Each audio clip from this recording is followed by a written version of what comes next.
یہ بروز قیامت جو ہے وہ جہنمیوں کا جواب ہوگا جنتیوں کو کہ ہم جہنم میں کس وجہ سے پہنچے کہ ہم نماز نہیں پڑھتے تھے۔ دیکھیں فقہ حنفی کے اندر امام اعظم امام ابو حنیفہ حضرت نعمان بن ثابت رضی اللہ تعالی عنہ، حضرت امام اعظم امام ابو حنیفہ رضی اللہ تعالی عنہ، آپ کے نزدیک تارک نماز جو ہے وہ فاسق ہے، لیکن دیگر فقہا جو ہیں وہ فرماتے ہیں کہ تارک نماز کافر ہے۔ احناف جو ہیں وہ تارک نماز پر کفر کا فتویٰ نہیں لگاتے بلکہ اس کو فاسق گردانتے ہیں، اور باقی فقہا، اور اس کے متعلق کتنی سخت وعید ہے، فرمایا کہ نماز پڑھو اور مشرکوں میں سے نہ ہو جاؤ۔ اور ایک حدیث پاک میں جس کو حضرت جابر رضی اللہ تعالی عنہ نے بیان کیا ہے اور صحیح مسلم کے اندر یہ حدیث پاک ہے،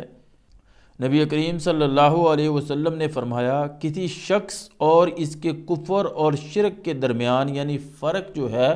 وہ نماز کو ترک کرنا ہے، یعنی نماز کو ترک کرنا کافروں اور مشرکوں کا کام ہے۔ اور امام نسائی روایت کرتے ہیں کہ حضرت ابو ہریرہ رضی اللہ تعالی عنہ بیان کرتے ہیں کہ رسول اللہ صلی اللہ علیہ وآلہ وسلم نے فرمایا بندہ سے قیامت کے دن سب سے پہلے جس چیز کا حساب لیا جائے گا وہ نماز ہے،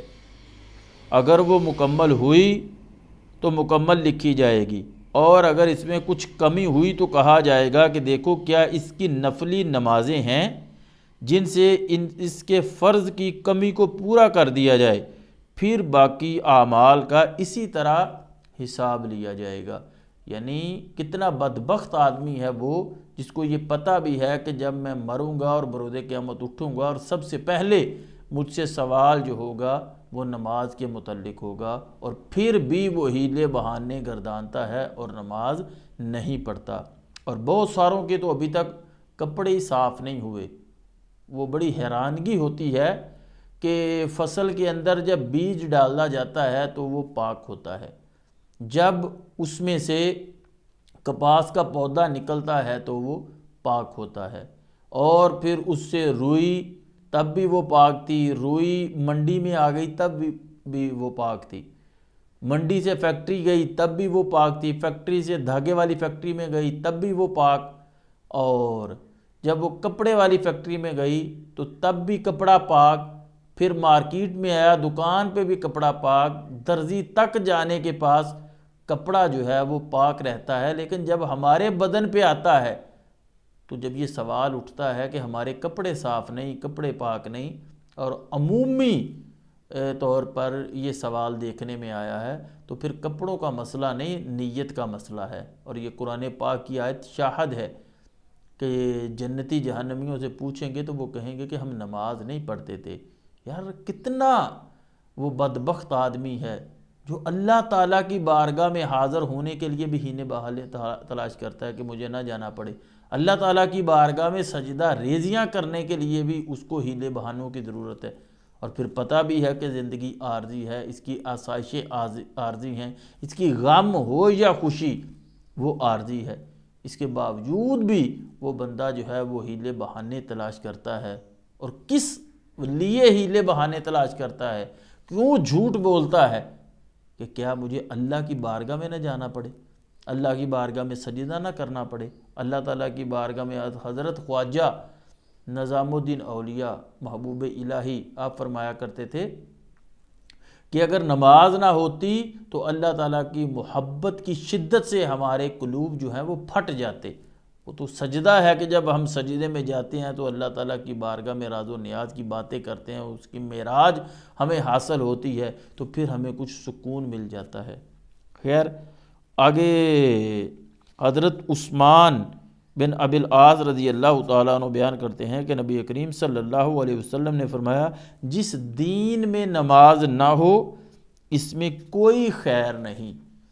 اور رسول اللہ صلی اللہ علیہ وسلم نے فرمایا 7 سال کی عمر میں اپنے بچوں کو نماز پڑھنے کا حکم دو،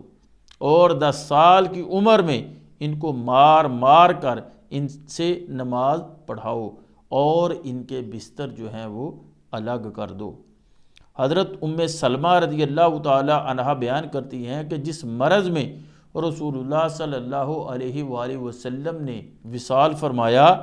تو آپ بار بار نماز اور غلام کی نصیحت کرتے تھے۔ اور ابو عثمان بیان کرتے ہیں کہ حضرت سلمان فارسی درخت کے نیچے کھڑے تھے، انہوں نے ایک شاخ کو جو خشک تھی پکڑا اور اس کو ہلایا حتیٰ کہ اس کے پتے گرنے لگے۔ پھر انہوں نے کہا اے ابو عثمان کیا تم مجھ سے سوال نہیں کرو گے کہ میں نے ایسا کیوں کیا؟ میں نے کہا آپ نے ایسا کیوں کیا؟ انہوں نے کہا رسول اللہ صلی اللہ علیہ وسلم نے اسی طرح کیا تھا، میں آپ کے ساتھ ایک درخت کے نیچے کھڑا تھا، آپ نے ایک خشک شاخ کو پکڑ کر اسے ہلایا حتیٰ کہ اس کے پتے جھڑنے لگے،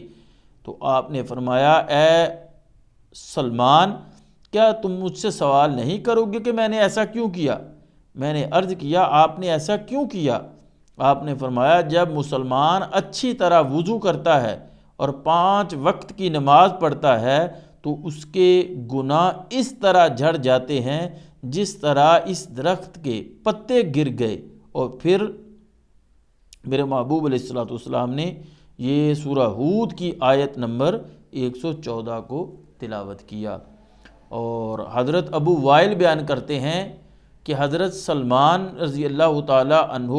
انہوں نے فرمایا کہ جب بندہ نماز پڑھتا ہے تو اس کے سر کے اوپر اس کے گناہ جمع ہو جاتے ہیں، اور جب وہ سجدہ کرتا ہے تو گناہ اس طرح جھڑتے ہیں جس طرح درخت کے پتے جھڑتے ہیں۔ اور حضرت ابو امامہ باہلی رضی اللہ تعالی عنہ سے روایت ہے کہ رسول اللہ صلی اللہ علیہ وسلم نے فرمایا جو شخص وضو کرے اور 3 بار اپنے ہاتھوں کو دھوئے تو اللہ تعالیٰ اس کے ہاتھوں کے گناہ مٹا دیتا ہے، اور جو کلی کرے اور ناک میں پانی ڈالے تو اللہ تعالیٰ اس کی زبان اور ہونٹوں کے ہر گناہ کو ختم کر دیتا ہے۔ اس طرح وضو کر کے اللہ تعالیٰ کی طرف متوجہ ہو کر نماز پڑھے تو وہ گناہوں سے اس طرح صاف ہو جاتا ہے جس طرح اپنی ماں کے بطن سے پیدا ہوا ہے۔ دیکھیں کامیابی اسی لیے ہے، ہمارے بہت سارے مسائل، ہماری مصیبتیں، ہماری پریشانیاں حل ہو جائیں فقط اگر ہم اچھی طرح وضو کر کے نماز پڑھنا شروع کر دیں۔ ہمارے اندر کی روحانیت مضبوط ہو جائے گی، امیون سسٹم جو روحانی ہے وہ مضبوط ہو جائے گا، تو باہر سے جو ہمارے مصیبتیں، آفاتیں، نظر بد، حسد اور دیگر گندی روحانی و جسمانی بیماریاں ہم پر حملہ آور ہوتی ہیں وہ کم ہو جائیں گی۔ اللہ تعالی ہمیں 5 وقت کی نماز باجماعت ادا کرنے کی